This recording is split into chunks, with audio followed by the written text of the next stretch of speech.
नमस्कार मेरे प्यारे भाइयों और बहनों। मैं शेखर अनसुने क्राइम के नए एपिसोड में आप सभी लोगों का हार्दिक स्वागत है। कहानी में आगे बढ़ने से पहले कृपया अनसुने क्राइम चैनल को सब्सक्राइब कर बेल आइकन जरूर दबा लें ताकि मेरे हर वीडियो का नोटिफिकेशन आपको मिलता रहे। तो चलिए आज की कहानी शुरू करते हैं। उत्तर प्रदेश के ऊसराहार थाने में सुबह करीब 10 बजे एक सूचना मिली कि कौवा गांव के नाग देवता मंदिर के पास सड़क किनारे नाली में एक लाश पड़ी है। यह संदेश पुलिस नियंत्रण कक्ष से प्रसारित किया गया था। थाने में उस समय इमरजेंसी ड्यूटी पर एसआई रामकुमार सिंह मौजूद थे। उन्होंने थानाध्यक्ष गंगादास को इस सूचना से अवगत करा दिया। यह घटना 22 जुलाई 2022 की है।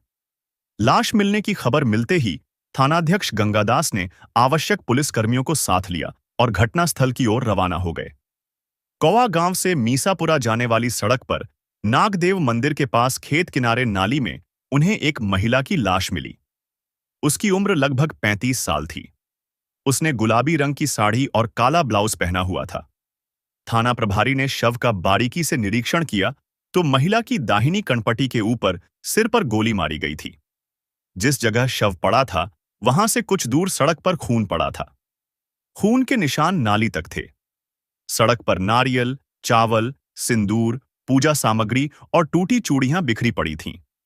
महिला की चप्पलें व पूजा की थाली भी सड़क पर पड़ी थीं। घटनास्थल व लाश का मुआयना करने के बाद थाना प्रभारी इस नतीजे पर पहुंचे कि नाग देवता मंदिर में पूजा कराने का झांसा देकर महिला को लाया गया और सड़क पर गोली मारकर हत्या कर दी गई। इसके बाद शव को घसीटकर खेत किनारे बनी नाली में डाल दिया गया। मामले की गंभीरता को देखकर थाना प्रभारी ने इस घटना की सूचना वरिष्ठ अधिकारियों को दे दी। पुलिस अधिकारियों ने बारीकी से घटनास्थल का निरीक्षण किया तथा थाना प्रभारी गंगादास से घटना के संबंध में जानकारी ली। फोरेंसिक टीम ने पूजा की थाली से फिंगरप्रिंट लिए। इसके अलावा भी टीम ने कई अन्य सबूत जुटाए। टीम ने खून आलूदा मिट्टी का नमूना भी रासायनिक जांच हेतु सुरक्षित कर लिया। महिला पुलिसकर्मी पूनम ने मृत महिला की जामा तलाशी ली, लेकिन कुछ नहीं मिला। फिलहाल पुलिस के लिए सबसे बड़ी समस्या लाश की शिनाख्त की थी। घटनास्थल पर कौवा गांव व उसके आसपास के गांव के लोग मौजूद थे। थाना प्रभारी गंगादास ने उन लोगों से पूछताछ की, लेकिन लाश की शिनाख्त नहीं हो सकी। थाना प्रभारी को उचित दिशा निर्देश देकर पुलिस अधिकारी वहां से वापस लौट गए। थाना प्रभारी ने घटनास्थल की जरूरी औपचारिकताएं पूरी करने के बाद शव का पोस्टमार्टम हेतु इटावा के जिला अस्पताल भिजवा दिया। फिर अज्ञात हथियारों के खिलाफ भादमवी की धारा 302 और 201 के तहत मुकदमा दर्ज कर मामले की जांच शुरू कर दी। लाश की शिनाख्त के लिए उन्होंने मृतका का हुलिया तथा उसके फोटो के पोस्टर छपवाकर इटावा तथा उसके आसपास के जिलों के सभी सार्वजनिक स्थानों पर चिपकवा दिए। गुमशुदा तलाश केंद्र तथा इटावा के सभी 20 थानों से भी पता किया गया, लेकिन मृतका की शिनाख्त नहीं हो सकी।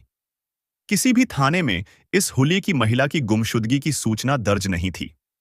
कई दिन बीत जाने के बाद भी जब महिला के शव की शिनाख्त नहीं हो पाई, तब इस ब्लाइंड मर्डर का रहस्य उजागर करने के लिए एसएसपी जयप्रकाश सिंह ने पुलिस की एक टीम गठित की और इस टीम की जिम्मेदारी सौंपी एसपी देहात सत्यपाल सिंह को। सहयोग के लिए क्राइम ब्रांच की टीम तथा एएसपी कपिल देव सिंह एवं डीएसपी भरथना विजय सिंह को भी लगाया गया। गठित टीम ने सबसे पहले कौवा गांव के लोगों से पूछताछ की। गांव के लोगों ने बताया कि घटनास्थल लगभग 1 किलोमीटर दूर है और सुनसान जगह है। हत्या देर रात की गई थी, इसलिए हमने न तो हथियारों को देखा और न ही गोली चलने की आवाज सुनी।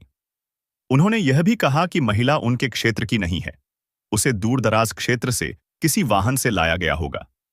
ग्रामीणों से पूछताछ के बाद पुलिस टीम फिर से घटनास्थल पहुंची और खोजबीन शुरू की। खोजबीन के दौरान थाना प्रभारी गंगादास की निगाह कागज के एक टुकड़े पर पड़ी। उन्होंने उस टुकड़े को उठाकर देखा तो वह टोकन नुमा पर्ची थी, जिस पर कटियार ट्रैवल एजेंसी नोएडा लिखा था। उन्होंने उस पर्ची को सुरक्षित कर लिया। थाना प्रभारी गंगादास ने घटनास्थल से पर्ची मिलने की जानकारी टीम के अन्य सदस्यों तथा ईएसपी देहात सत्यपाल सिंह को दी। इस पर सत्यपाल सिंह ने टीम को नोएडा जाने तथा ट्रैवल एजेंसी के मालिक से पूछताछ करने का आदेश दिया। दरअसल सत्यपाल सिंह को पर्ची देखकर अंधेरे में उजाले की एक किरण नजर आने लगी थी। 28 जून 2022 को पुलिस टीम सेक्टर 49 नोएडा स्थित कटियार ट्रैवल एजेंसी पहुंची और अपने आने का मकसद तथा पर्ची दिखाकर एजेंसी मालिक से पूछताछ की। एजेंसी मालिक ने पर्ची देखकर बताया कि वह इस तरह की पर्ची टोकन 2 साल पहले अपने टैक्सी ड्राइवरों को देता था, लेकिन कोरोना काल में बंद कर दी थी। उसने यह भी बताया कि 3 साल पहले उसकी एजेंसी में सतीश चंद्र यादव नाम का ड्राइवर टैक्सी चलाता था। वह मूल रूप से इटावा जिले के रमपुरा गांव का रहने वाला था। कोरोना काल में उसकी छुट्टी कर दी थी।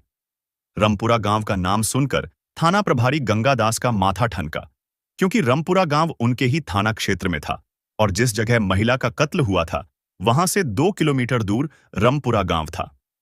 अब उनके दिमाग में विचार कौन था? क्या उस अज्ञात महिला का कातिल सतीश चंद्र ही है? क्या वही उसे पूजा के बहाने वहां लाया था? क्या मृत महिला उसकी पत्नी थी या फिर प्रेमिका? इन सब के जवाब तभी संभव थे जब सतीश चंद्र पकड़ में आता। ट्रैवल एजेंसी के मालिक से पूछताछ कर पुलिस टीम वापस लौट गई। टीम ने सारी जानकारी एसपी सत्यपाल सिंह को दी। श्री सिंह को लगा कि अब हत्या का खुलासा जल्द ही हो जाएगा। उन्होंने तुरंत सतीश चंद्र यादव को गिरफ्तार कर उससे सघन पूछताछ करने का आदेश पुलिस टीम को दिया। आदेश पाते ही पुलिस टीम ने सतीश के रमपुरा गांव स्थित घर पर दबिश डाली, लेकिन वह हाथ नहीं आया। सतीश चंद्र घर से फरार हो गया था। पुलिस टीम ने उसके कई संभावित ठिकानों पर भी उसे तलाश किया, लेकिन वह पुलिस को चकमा दे गया। आखिर ऊसराहार थाना प्रभारी गंगादास ने सतीश चंद्र यादव की टोह में खास खबरियों को लगा दिया। 1 जुलाई 2022 की सुबह 5 बजे एक खास मुखबिर ने थाना प्रभारी को सूचना दी कि सतीश इस समय भावपुर अंडरपास पर मौजूद है। चूंकि मुखबिर की सूचना महत्वपूर्ण थी, अतः गंगादास पुलिस टीम के साथ भावपुर अंडरपास जा पहुंचे। पुलिस को देखकर सतीश तेजी से भागा, लेकिन टीम ने घेराबंदी कर उसे दबोच लिया। सतीश को थाने लाया गया। थाने में जब उसे मृत महिला के फोटो दिखाए गए तो उसने उसे पहचानने से साफ इनकार कर दिया, लेकिन उसकी घबराहट और हाव भाव बता रहे थे कि वह कुछ छिपा रहा है। तब उस पर सख्ती बरती गई। फिर वह मुंह खोलने को मजबूर हो गया। सतीश ने बताया कि मृतक महिला उसके दोस्त गजेंद्र की पत्नी मिथिलेश थी, जो राजस्थान के झुंझुनू की रहने वाली है। इसके बाद सतीश ने एक नहीं 2 मर्डर का खुलासा किया। उसने मिथिलेश के पति गजेंद्र की हत्या का भी खुलासा किया। इस खुलासे से पुलिस दंग रह गई। पुलिस ने सतीश की जामा तलाशी ली तो उसके पास से एक तमंचा व 2 कारतूस बरामद किए। उसकी निशानदेही पर पुलिस ने हत्या में प्रयुक्त कार भी बरामद कर ली। इसके अलावा मृतका मिथिलेश का आधार कार्ड व कुछ जेवर भी बरामद कर लिए। थाना प्रभारी गंगादास ने ब्लाइंड मर्डर का खुलासा करने तथा आरोपी को गिरफ्तार करने की जानकारी पुलिस अधिकारियों को दी। फिर एसएसपी जयप्रकाश सिंह ने सिविल लाइंस पुलिस सभागार में प्रेस वार्ता की और कातिल सतीश चंद्र यादव के द्वारा एक नहीं 2 हत्याएं किए जाने का खुलासा किया। मिथिलेश कौन थी? वह सतीश के संपर्क में कैसे आई? सतीश ने मिथिलेश और उसके पति गजेंद्र की हत्या क्यों की? यह सब जानने के लिए हम पाठकों को उनके अतीत की ओर ले चलते हैं। उत्तर प्रदेश के इटावा जिले का एक छोटा सा गांव है रमपुरा। यह ऊसराहार थानांतर्गत आता है। रमपुरा गांव से 2 किलोमीटर दूर नाग देवता का मंदिर है, जो आसपास के दर्जनों गांवों में मशहूर है। आषाढ़ माह की पंचमी को यहां मेला लगता है। दर्जनों संपेरे सांपों का दर्शन कराने यहां आते हैं। नाग देवता मंदिर सुनसान जगह पर है। इसी रमपुरा गांव में राम सिंह यादव रहते थे। उनके परिवार में पत्नी के अलावा 2 बेटे सतीश चंद्र, उमेश चंद्र तथा एक बेटी उमा थी। राम सिंह किसान थे। किसानी से ही वह अपने परिवार का भरण पोषण करते थे। 3 भाई बहनों में सतीश बड़ा था। उसका विवाह कमला नाम की युवती से हुआ था। कमला साधारण रंग रूप की युवती थी। सतीश की उससे नहीं पटती थी। पति की उपेक्षा से कमला ससुराल में कम और मायके में ज्यादा रहती थी। सतीश पढ़ा लिखा था, इसलिए उसका मन खेत खलिहान में नहीं लगता था। वह कोई नौकरी कर अपना जीवन खुशहाल बनाना चाहता था। नौकरी के मकसद से सतीश दिल्ली आ गया, लेकिन यहां उसे मनपसंद नौकरी नहीं मिली। छोटी मोटी नौकरी से जब उसका मन भर गया तो उसने ड्राइविंग सीख ली। उसने कुछ दिन ऑटो चलाया, फिर किसी कंपनी की कार चलाने लगा। कुछ समय बाद उसे नोएडा स्थित कटियार ट्रैवल एजेंसी में काम मिल गया और वह वहां टैक्सी चलाने लगा। इस काम में वह रम गया और पैसा कमाने लगा। नोएडा में ही उसने किराए पर कमरा ले लिया। सतीश चंद्र यादव जिस ट्रैवल एजेंसी में टैक्सी चलाता था, उसी में गजेंद्र भी टैक्सी चलाता था। चूंकि दोनों ड्राइवर थे, सो उनमें खूब पटती थी। रात में अक्सर दोनों साथ खाते पीते थे। गजेंद्र राजस्थान के झुंझुनू जिले के पचेरी थाना के पचेरी छोटी खुर्द गांव का रहने वाला था। नोएडा में वह पत्नी मिथिलेश व 2 बच्चों के साथ किराए के मकान में रहता था। एक रोज सतीश चंद्र गजेंद्र के घर पहुंचा। गजेंद्र उस समय घर पर ही था। गजेंद्र को देखकर सतीश बोला, किसी काम से इधर आया था। मैंने सोचा कि अब आज की चाय भाभी के हाथ की पीकर ही जाऊंगा। बिल्कुल मेरे भाई, चाय भी और नाश्ता भी। आज पहली पहली बार आया है तो तुझे खाली थोड़ी ना जाने दूंगा। कहते हुए गजेंद्र ने सतीश का हाथ पकड़कर उसे कुर्सी पर बिठा लिया। फिर उसने पत्नी को आवाज दी, अरे मिथिलेश, जरा 2-3 कप चाय और कुछ नाश्ता बनाओ तो फटाफट। मिथिलेश चाय नाश्ता तैयार करने लगी तो गजेंद्र और सतीश इधर-उधर की बातों में मशगूल हो गए। कुछ देर बाद मिथिलेश चाय और नाश्ता लेकर आई और जब झुककर ट्रे मेज पर रखने लगी तो सतीश उसे ठगा सा देखता ही रह गया। सतीश सोच में पड़ गया। वह कभी गजेंद्र को देखता तो कभी मिथिलेश को, जिसके दिलकश चेहरे पर गजब का आकर्षण था। गजेंद्र उसके सामने कहीं भी नहीं ठहरता था। वह पहली ही नजर में मिथिलेश का ऐसा दीवाना बन गया था कि उसे अपने दिल से निकाल नहीं पाया। इसके बाद तो सतीश अक्सर गजेंद्र के घर आने जाने लगा।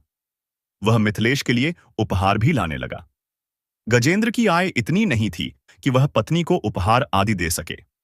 सतीश ने वह कमी पूरी की तो मिथिलेश भी सतीश की ओर आकर्षित हो गई। दोनों के बीच हंसी मजाक भी होने लगी। अब सतीश गजेंद्र की गैर मौजूदगी में भी मिथिलेश से मिलने आने लगा। एक रोज सतीश मिथिलेश को अपनी टैक्सी में बिठाकर लक्ष्मीनगर दिल्ली ले गया। बहाना था शॉपिंग का।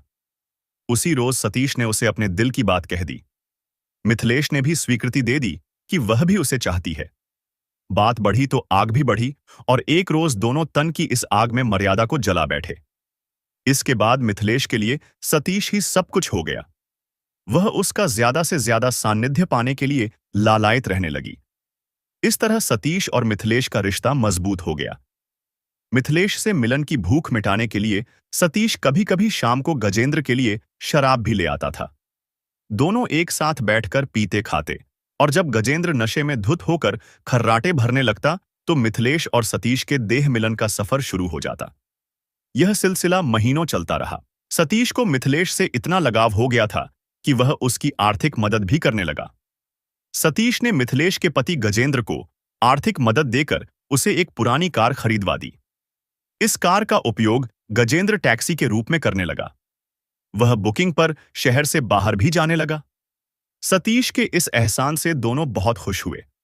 एक रोज गजेंद्र ने मिथिलेश से कहा कि बुकिंग पर वह इटावा जा रहा है। वहां उसे रात को रुकना भी पड़ेगा। वह रात को उसका इंतजार न करे और बच्चों का ख्याल रखे। यह सूचना मिथिलेश के लिए काफी खुशी वाली थी। गजेंद्र टैक्सी लेकर घर से चला गया तो मिथिलेश ने फोन पर प्रेमी सतीश से बात की और बताया कि रात को गजेंद्र घर पर नहीं होगा। यह सुनकर सतीश भी खुश हो गया। शाम ढलते ही सतीश मिथिलेश के घर आ गया। मिथिलेश ने उसके लिए खाने पीने का इंतजाम किया। देर रात तक खाने पीने का दौर चलता रहा। फिर दोनों कमरे में कैद हो गए। लेकिन सुबह करीब 4 बजे अचानक गजेंद्र लौट आया। उसने कमरे का दरवाजा खटखटाते हुए मिथिलेश को आवाज दी। लगभग 5 मिनट बाद मिथिलेश ने दरवाजा खोला और उसके दोनों पल्ले पकड़कर वहीं खड़ी हो गई। क्यों? कमरे के अंदर आने नहीं दोगी मुझे? गजेंद्र बोला। मिथिलेश के चेहरे पर हवाइयां उड़ रही थीं और उसकी भयभीत आंखें नीचे झुकी हुई थीं। तभी गजेंद्र को कमरे के अंदर से किसी चीज के गिरने की आवाज सुनाई दी तो उसने पूछा, अंदर कौन है? मिथिलेश ने कोई जवाब नहीं दिया। गजेंद्र का मन आशंका से भर उठा। उसने मिथिलेश को धकेलकर एक ओर किया और कमरे के अंदर घुस गया। अंदर कदम रखते ही सामने का दृश्य देखकर उसके तन बदन में आग लग गई। सतीश वहां पलंग के नीचे छिपने का असफल प्रयास कर रहा था। गजेंद्र उसे देखकर चीखा, खड़ा हो जा और चुपचाप यहां से भाग जा, वरना तेरी जान ले लूंगा। तू तो आस्तीन का सांप निकला। गजेंद्र का गुस्सा देखकर सतीश सिर पर पैर रखकर भाग गया। मिथिलेश अभी तक पकड़े गए चोर की तरह मुंह लटकाए खड़ी थी। गजेंद्र का पूरा शरीर गुस्से से जल रहा था। उसने नफरत से पत्नी को देखा और पैर पटकता बाहर निकल गया। इस बीच सतीश वहां से रफू चक्कर हो चुका था। गजेंद्र ने आसपास देखा और लौटकर अंदर आ गया। आते ही गजेंद्र ने मिथिलेश की चुटियां पकड़कर उसे जमीन पर पटक दिया। फिर लात घूंसों से बेतहाशा मारने लगा। मिथिलेश रोने गिड़गिड़ाने लगी। लेकिन गजेंद्र ने मिथिलेश को तभी छोड़ा जब वह उसे मारते मारते थक गया। इस घटना के बाद गजेंद्र ने अपने घर में सतीश के आने पर पाबंदी लगा दी। उसकी दोस्ती में भी दरार आ गई। दोनों ने साथ महफिल जमानी भी छोड़ दी। इसके साथ ही उसने बड़े बेटे से कह दिया कि अब अगर कभी सतीश घर आए तो वह उसे जरूर बताए। सतीश मिथिलेश से मिलने कई दिनों तक नहीं आया, लेकिन मिथिलेश की मोहब्बत के कारण वह अपने दिल से मजबूर था। उसकी आंखें मिथिलेश को देखने के लिए तरसने लगीं और दिल बेचैन रहने लगा। आखिर जब सतीश से नहीं रहा गया तो एक दोपहर मिथिलेश से मिलने उसके घर पहुंच गया। मिथिलेश उस समय घर पर अकेली थी। उसके दोनों बच्चे स्कूल गए थे और गजेंद्र अपनी टैक्सी कार लेकर निकल गया था। सतीश को घर आया देखकर मिथिलेश के मुरझाए चेहरे पर बाहर आ गई। उसने सतीश की आंखों में झांक कर देखा तो उसकी आंखें डबडबा आईं। वह भावावेश में आकर सतीश से लिपट गई। फिर उसने कहा, मुझे बचा लो सतीश, वरना यह जालिम किसी रोज तुम्हारी मिथिलेश को मार ही डालेगा। सतीश ने मिथिलेश को तसल्ली देते हुए समझाया। इसके बाद दोनों काफी देर तक वहीं बैठे बैठे बातें करते रहे। बातों ही बातों में सतीश ने पूछा, अगर वह अपनी हरकत बंद नहीं करता तो उसे ठिकाने क्यों न लगा दिया जाए, फिर हम दोनों आराम से ऐश की जिंदगी व्यतीत करेंगे। तुम जो भी करना चाहो करो सतीश, मेरी जिंदगी उस राक्षस के हाथों से बचा लो, वरना वह मुझे छोड़ेगा नहीं। जिस रोज उसने मुझे तुम्हारे साथ देखा था उसी रोज मुझे मारते मारते बेहोश कर दिया था। उसने मेरे शरीर का कोई ऐसा हिस्सा नहीं छोड़ा जहां जख्म न दिए हों। कहने के साथ मिथिलेश ने सतीश को अपने शरीर पर आई अनेक चोटों के निशान दिखाए। यह सब देखकर सतीश की आंखें क्रोध से जल उठीं। वह कुछ सोचते हुए बोला, मैं जल्द ही उसका कोई न कोई उपाय खोजता हूं। मैं अपने जीते जी तुम पर इस तरह का जुल्म नहीं होने दूंगा। तुम पर जुल्म करने वाले को सबक सिखाकर ही रहूंगा। बस तुम हमारा साथ देना। यह सुनते ही मिथिलेश ने सतीश का हाथ पकड़कर अपने हाथों में ले लिया। फिर बोली, तुम जैसा भी कहोगे सतीश, अब मैं वैसा ही करूंगी, भले ही वह काम कितना ही जोखिम भरा क्यों न हो। डुबोकर पति की कर दी। हत्या योजना के तहत सतीश ने गजेंद्र से माफी मांगी और दोबारा गलती न करने का वादा किया। बार बार माफी मांगने से गजेंद्र का दिल पिघल गया और उसने उसे माफ कर दिया। इसके बाद सतीश का गजेंद्र के घर फिर से आना जाना शुरू हो गया। दोनों की महफिल भी जमने लगी। 27 जुलाई 2020 को सतीश और मिथिलेश ने योजना के तहत घूमने का प्रोग्राम बनाया। इसके लिए मिथिलेश ने अपने पति गजेंद्र को भी राजी कर लिया। गजेंद्र अपनी कार से, जिसे वह टैक्सी के रूप में चलाता था, घर से पत्नी व दोस्त के साथ निकला। वे दिन भर घूमते रहे। रात 8 बजे वे इटावा पहुंचे। यहां सतीश ने गजेंद्र को शराब पिलाई, फिर वह सैफई पहुंचे। अब तक गजेंद्र पर नशा हावी हो चुका था। सतीश ने सैफई हवाई पट्टी के पास नहर किनारे कार रोकी, फिर गजेंद्र को सीट बेल्ट पहनाकर कार नहर में ढकेल दी। डूबने से गजेंद्र की मौत हो गई। इसके बाद दोनों लौट आए। 28 जुलाई 2020 की सुबह सैफई पुलिस ने गजेंद्र की लाश बरामद की और अज्ञात में पोस्टमार्टम कराया। चूंकि पुलिस को कोई तहरीर नहीं मिली थी और युवक की मौत पानी में डूबने से हुई थी, इसलिए इस मामले को ठंडे बस्ते में डाल दिया और आत्महत्या मानकर फाइल बंद कर दी। पति को ठिकाने लगाने के बाद मिथिलेश अपनी ससुराल पहुंची। उसने ससुरालीजनों को गजेंद्र के लापता होने की जानकारी दी और 2 महीने तक घड़ियाली आंसू बहाती रही। उसके बाद एक रोज बच्चों के साथ गायब हो गई। ससुरालीजनों ने तब थाना पचेरी में उसकी गुमशुदगी दर्ज करा दी।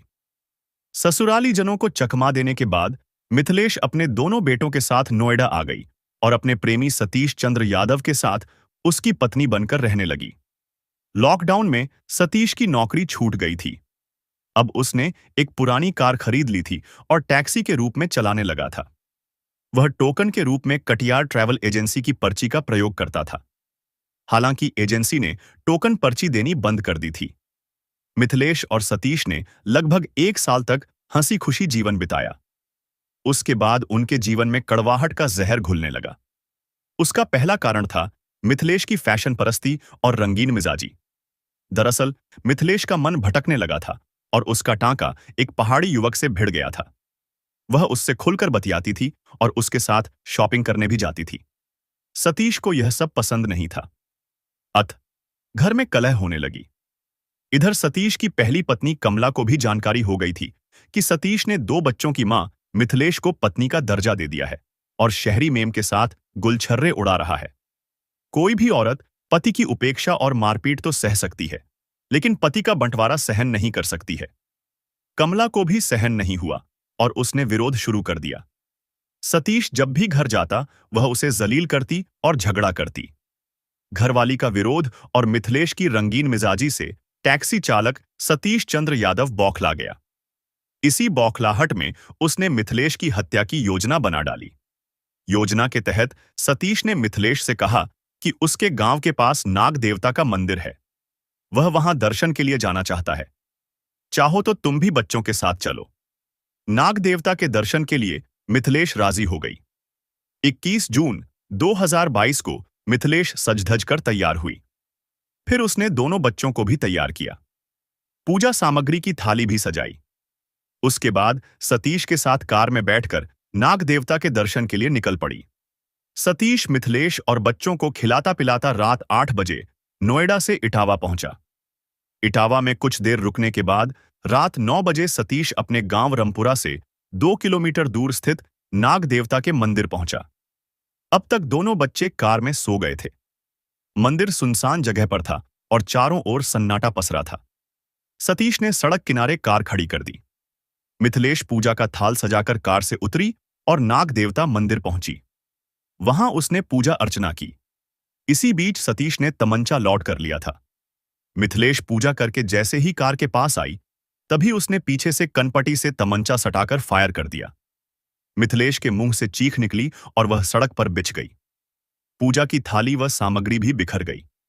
सड़क खून से लाल हो गई। कुछ मिनट तड़पने के बाद मिथिलेश ने दम तोड़ दिया। मिथिलेश की हत्या के बाद सतीश ने उसके शव को सड़क से घसीटकर खेत किनारे नाली में डाल दिया। फिर शव से सारे आभूषण उतारकर सुरक्षित अपने पास रख लिए। आभूषण उतारते समय ही ट्रैवल एजेंसी की टोकन पर्ची उसकी जेब से गिर गई। उसके बाद वह कार व उसमें सो रहे बच्चों सहित फरार हो गया। वह बच्चों को लेकर घर पहुंचा और घर वालों को बता दिया कि इनकी मां अस्पताल में भर्ती है। घर वालों को पहले से ही सतीश और मिथिलेश के संबंधों की जानकारी थी, इसलिए उसके अस्पताल में भर्ती होने की वजह से चुप रहे। लेकिन जब पुलिस ने सतीश को गिरफ्तार कर लिया, तब उन्हें सच्चाई पता चली। पुलिस ने अभियुक्त सतीश चंद्र यादव से पूछताछ करने के बाद उसे इटावा कोर्ट में पेश किया, जहां से उसे जिला जेल भेज दिया गया। मिथिलेश के दोनों बच्चों को उसके मायके वालों के सुपुर्द कर दिया गया था।